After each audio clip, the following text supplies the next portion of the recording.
Bien le bonjour boys and girls, my name is DT, I'm a paper designer and welcome to my workshop. So for the past few days I have been watching back all the Jurassic Park movies. 1, 2, 3 and then the 2 Jurassic World movies. So after spending all this time with so many dinosaurs, I actually wanted to build my own. And of course I'm going to go with the dinosaur, the T-Rex. This is a model that I actually did last year and I wanted the T-Rex to be a wall-mounted sculpture. If you watch this image, you'll see that T-Rexes actually had a pretty long neck. So I essentially had to cheat a little bit on the proportions because I didn't want the sculpture to stick out from the wall too much. And back in these days, I wanted my T-Rex to look cute, so he would look more cartoony than scary. This is probably why I made him green, because he reminded me of Reptile from the Rugrats. Anyway, I think it's time for us to build the big boy. So, my 20-something pages are now cut and I'm ready to actually build that guy. I didn't have enough green paper laying around in the workshop, so I'm actually going to build my T-Rex in red. And if you guys want to build yours, all the templates are available on my website or on my Etsy page. All the links in the description below. So let's start with the tongue.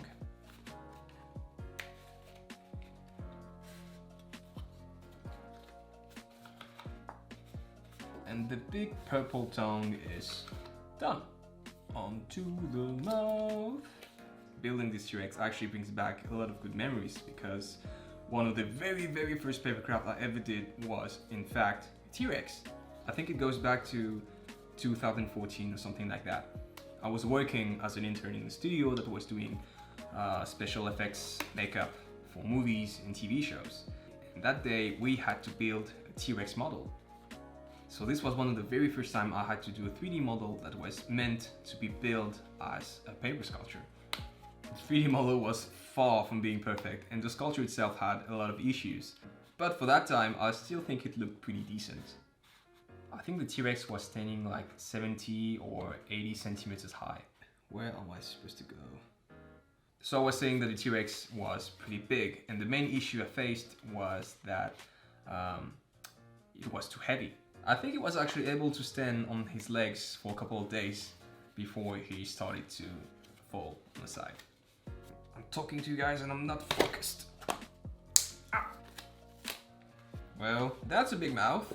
Now I am ready to clean the teeth and I'm actually going to move over there to show you guys how it's done. So all you have to do is to insert the tabs that are on the teeth into the slots that are in the mouth. Just like that.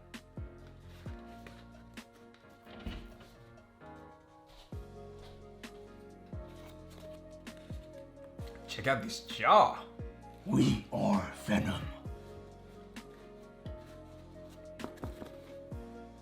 Kind of looks like the Toronto Raptors logo, right?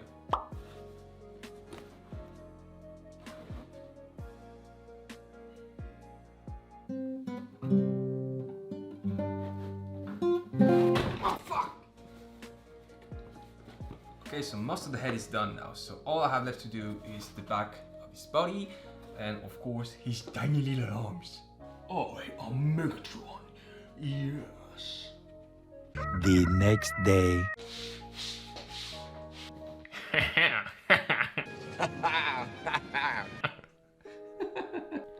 Time to finish that guy!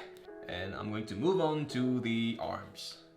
Tiny arms. I need my pick. It is trash can. I've been rewatching all the movies from the Jurassic franchise this past week, and it was actually my first time viewing Jurassic Park, The Lost World, and Jurassic Park 3. I actually never saw those two. I really enjoyed The Lost World actually. I thought it was a pretty good movie and a pretty good sequel. There were a couple of things that did bother me though, like those last 15 or 20 minutes when the T-Rex was breaking out in San Diego. I really feel like this scene was really out of place and that the movie should have ended when they left the island. Because once we moved to San Diego, it almost felt like I was watching another movie. From what I've seen, the third movie has a really bad reputation among the fans and is known as the worst movie from the Jurassic franchise. But I had a pretty good time watching this movie and I thought it wasn't as bad as people would say it was. I mean, when you compare that to the most recent Jurassic World movies, to me it really felt like the studios were trying really hard to pull on this nostalgia string. But I'm actually really curious to know what you guys thought about those movies. And how would you rank them from best to worst? Tell me in the comments. Okay, so now his arms are complete.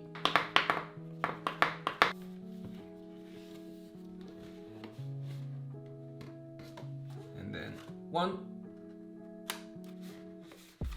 and 2.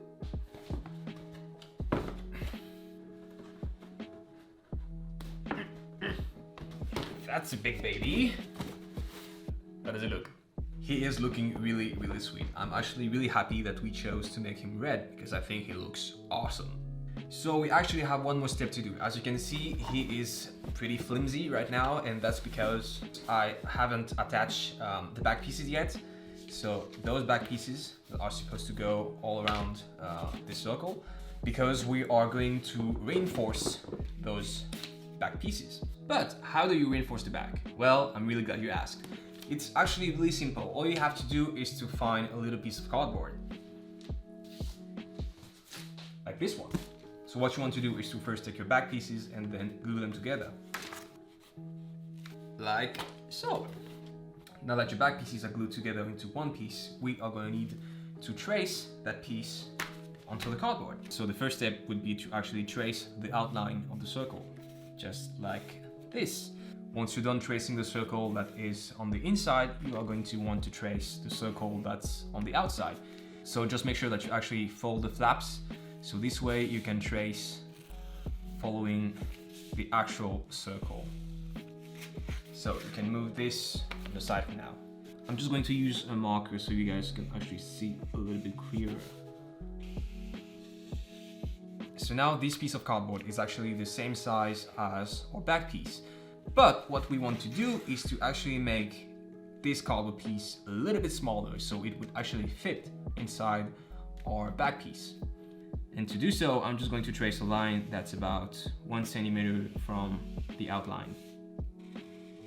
Okay, so you should end up with something that looks like this.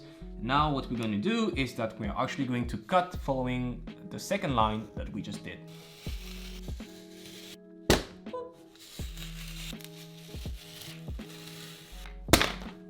Let me bring you guys back up.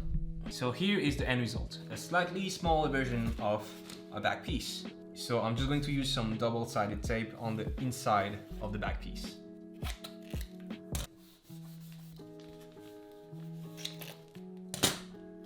The tape has been taped, and now I'm going to stick this piece of cardboard into this piece of paper. Now you want to go very, very slowly and carefully so you don't. And now the final step is to actually take this back piece and then glue it on the back. Gluing the last tab. And congratulations! We have a T-Rex.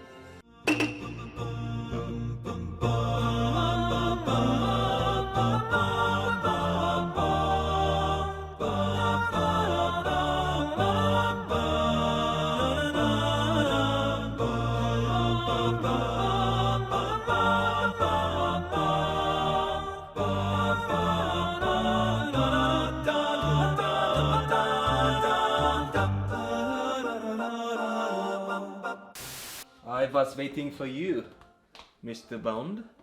So now I have my own T-Rex.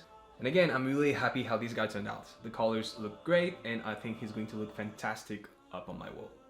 So if you guys want to build your own T-Rex, all the templates are going to be in the description box down below.